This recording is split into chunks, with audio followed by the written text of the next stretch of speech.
Y un poco voy a hablar de una acción que se nos fue financiada en el 2009 y que ya finalizó el año pasado, y es una acción que finalizó, nos lo evaluaron y realmente fue una evaluación muy positiva. Nos felicitaron tanto por todas las cosas que habíamos hecho y realmente fue muy positiva, y un poco quiero mostraros en cómo se organizó la acción y también desde el punto de vista de miembro del comité de gestión cómo se podía influir. La acción, ¿sobre qué va? Pues va sobre un síndrome que se llama síndrome de Tourette, que básicamente lo que intentamos crear es una red para el estudio del síndrome de Tourette en Europa, ¿no? Y tengo que comentar brevemente qué es el síndrome de Tourette para que entendáis lo que es y la importancia que tiene. El síndrome de Tourette se caracteriza por que los pacientes presentan tics múltiples, normalmente tics motores que cierran mucho los ojos, etcétera, o mueven el cuello, pero aparte de eso, tics vocales que dan gritos, etcétera, y con mucha frecuencia tienen síntomas psiquiátricos asociados. Por ejemplo, trastorno obsesivo compulsivo o déficit de atención. Y el problema fundamental es que antes de esta acción era muy desconocido por la sociedad y que realmente poco conocido en los colegios, poco conocido por los profesionales médicos y después manejado de forma muy diversa. Se manejaba según si era un neurólogo, era un psiquiatra o un psicólogo, pues el manejo era completamente diferente, ¿no? Y había muy poca homogeneidad en el manejo de este tipo de pacientes y por otro lado no se hacía apenas investigación. Pues ahí está el por qué se necesitaba una acción en aquel momento, en el 2009, porque teníamos que homogeneizar cómo tratábamos los pacientes y teníamos que buscar todo un esfuerzo común para intentar buscar por qué ocurre esta enfermedad, etcétera, ¿no? Inicialmente pues empezamos unos cuantos países, 11 países, y posteriormente, pues como pasa con la mayoría de las acciones COS, se fueron sumando cada vez más países, como veis aquí, ¿no? Y por nosotros nuestra acción tenía un doble objetivo. Por un lado, un objetivo científico o una serie de objetivos científicos y por otro lado, objetivos sociales, ¿no? Si lo desgranamos un poco, pues un objetivo científico era, bueno, estamos cada uno en Europa trabajando por su lado en Tourette, pues vamos a crear una red de gente que hace investigación en Tourette y de pacientes de Tourette.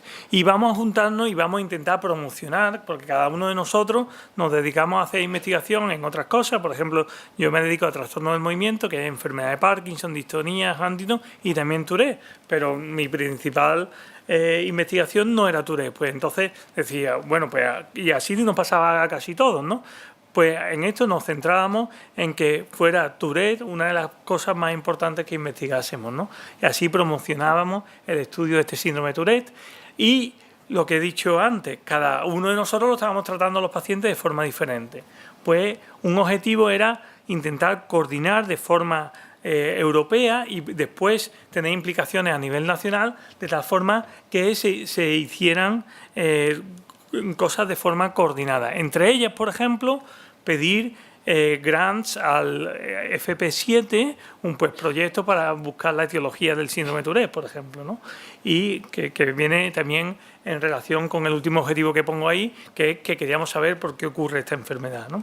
Y desde el punto de vista social, pues también era importante que creamos una red de Tourette, ¿vale? Pero eso tiene que tener una implicación desde el punto de vista social. Pues teníamos que queríamos conseguir que los pacientes se tratasen igual fuera de donde fuera el paciente, con una serie de consensos, que cuando a uno le dijeran que tiene un síndrome de Tourette y el diagnóstico fuera igual aquí que en cualquier otro país, que se hicieran una serie de guías de práctica clínica a lo largo de toda Europa, etcétera, ¿no?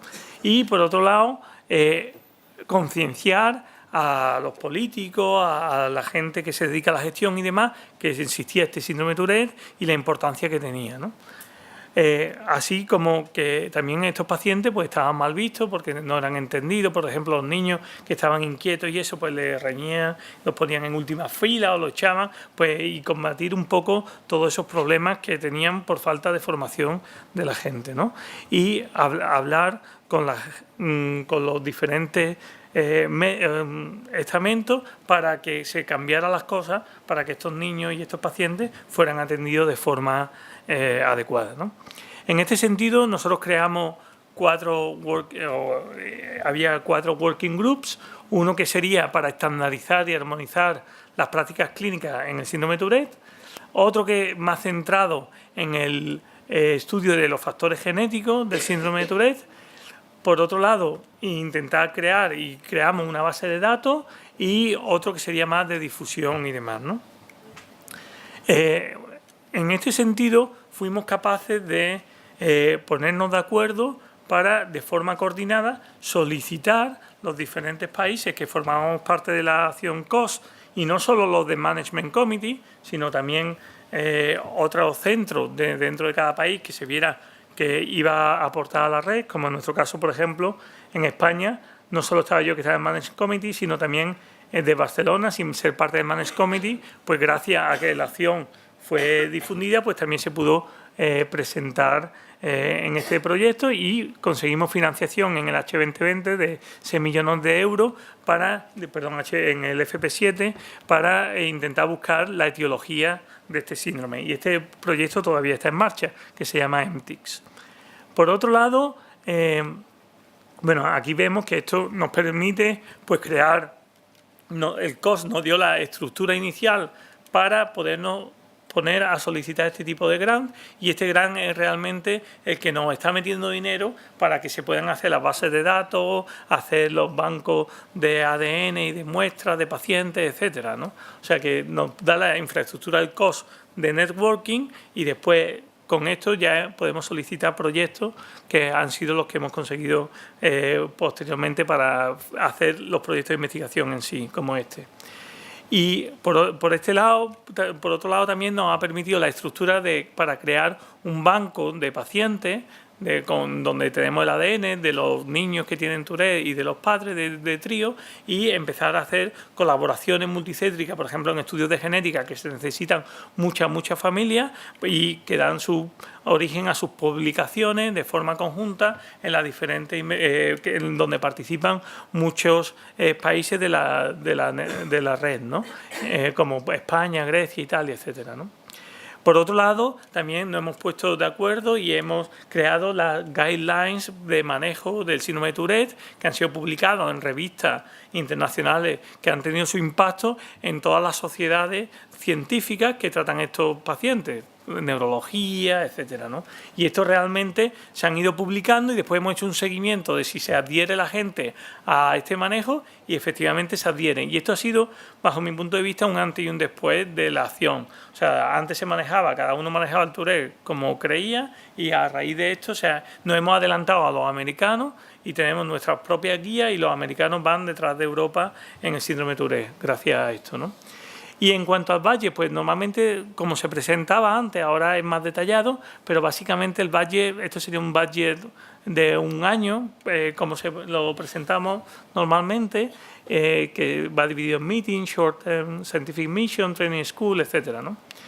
En cuanto a eso, por ejemplo, cosas que hemos hecho, pues hemos coordinado también acciones, no solo dentro de nosotros como red del síndrome de Tourette, sino, por ejemplo, hemos visto que el síndrome de Tourette muchas veces se asocia a autismo.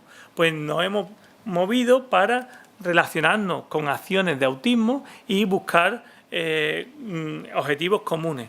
Y en ese sentido, pues hemos tenido reuniones conjuntas con una COS que se dedica a autismo. O, por ejemplo, hemos creado con una red de psicólogos que hacían psicoterapia, etcétera, pues también hemos coordinado las dos redes para buscar un objetivo común, ¿no? En este sentido también, y se hablaba antes, que se pueden organizar seminarios específicos, pero lo que es importante, y se pregunta, ¿cómo me pueden financiar a mí ir a un viaje? Es que, bajo mi punto de vista, ese es un error de concepto. Las acciones tienen un objetivo científico y social. Lo que yo me tengo que preguntar, ¿qué puedo hacer yo para aportar a esa red? Y una vez que tú aportas a esa red, ya se buscará, si tú eres la persona adecuada para aportar a esa red para eso, seguro que tienes cabida, pero no es que la red sirva para yo irme de congreso, no. La red sirve para un objetivo, como en este caso es lo que he comentado antes sobre el síndrome de Tourette, y si tú eres un experto en síndrome de Tourette y vas a aportar a la red, di que vas a aportar, ponte en contacto y te aseguro que tienes cabida. Tanto para ir a congreso o para... ¿Por qué? Porque tú eres importante para la red, pero no se debe entender la acción COS bajo ningún concepto, bajo mi punto de vista, como una entidad financiadora para gente que no está interesado en los objetivos propios de la red. Y uno puede ser un experto en síndrome de Tourette, por ejemplo, pero que no aporte nada, porque hay otra gente que está aportando en eso en concreto. Pues entonces tendrás que ver la forma de aportar, ¿no? Y eso es un concepto que yo creo que es importante. No pensar nosotros que vamos a aportar a la red, que normalmente, o sea, que la red que nos va a aportar a nosotros, porque normalmente económicamente nos aporta no mucho, pero sí que nosotros podemos aportar a la red y qué podemos hacer para mejorar los objetivos de esa red. Y entonces ahí sí que tendremos una repercusión a lo mejor de que podamos asistir a las reuniones, podamos entrar en proyectos europeos o internacionales, ¿no? En cuanto a otras cosas que son importantes es lo que es las sesiones de entrenamiento, training school, ¿no? Esto que bajo mi punto de vista ha sido fundamental en nuestra acción COS, porque nos ha permitido acoger a gente joven y formarla. ¿Por qué? Porque los psicólogos no tenían formación adecuada en Tourette, los psiquiatras tampoco, los neurólogos tampoco. Y entonces dijimos, bueno, vamos a juntar a los expertos que hay de Tourette y vamos a hacer formaciones específicas, que son estos training school. ¿Qué hay que formar a los psicólogos? Pues vamos a hacer una formación específica para Tourette en los psicólogos. ¿Que hay que formar a los neurólogos que no saben pasar bien la escala? Pues vamos a formarlos con un training school adecuado. Pues vamos a formar, y claro, si uno es un psicólogo que está viendo pacientes y le interesa esto, pues ninguno de los que acudía aquí estaba en el Management Committee, porque era gente joven. De España, por ejemplo, iban de muchos sitios de España, no solo de Madrid, Barcelona o Sevilla, sino de muchos sitios que estaban interesados en esto, proponían acudir a estos centros y se formaban de forma específica en esto, ¿no? Y en ese sentido la acción ha jugado un papel muy importante porque a su vez esta gente que se ha formado vuelve a su sitio y forma a otra gente, ¿no? Y en ese sentido ha tenido una expansión muy grande. Y por otro lado también hemos podido crear infraestructuras, por ejemplo, plataformas de e-learning, que después tiene también acceso más gente y puede tener sus repercusiones a mayor nivel, ¿no? Otra cosa importante que se ha comentado es el tema de Short Term Scientific Missions, que ha permitido que gente joven de diferentes grupos vayan a otros grupos que sean más expertos y así tener una formación específica, ¿no? Y ha habido mucho. También hemos creado para el tema de diseminación y demás la página web, que yo creo que ha jugado también un papel importante.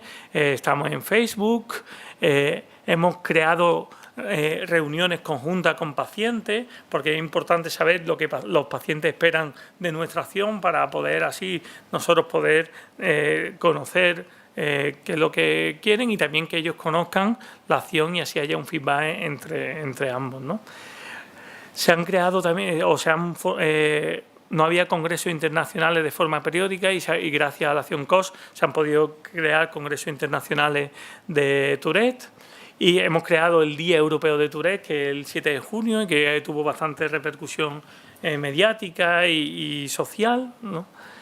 Y esto es un poco pues, el grupo de gente que lo formamos en el Management Committee, pero sí que he de decir que, aunque es el Management Committee, son cientos o miles de investigadores los que están implicados. Y mucha gente que está implicado y participa en los grupos no recibe directamente financiación de la COS, sino que le da la posibilidad la acción COS de estar en esta red y así investigar sobre un campo determinado y a lo mejor pedir proyectos a acciones como actualmente la H2020, por ejemplo, que esta acción COS, aparte de que ya tenemos financiado un FP7, ahora ya hemos pedido un proyecto H2020 relacionado con el síndrome de Tourette y neuroimagen y mucha gente se ha podido meter en esta financiación. Y por último también agradecer ya a nuestro grupo concreto de trastorno del movimiento de aquí, del IBIS, que también ha trabajado, todos ellos han trabajado en este proyecto, y a otras agencias que aparte de la COS han financiado los proyectos que hemos estado realizando. Muchas gracias por vuestra atención.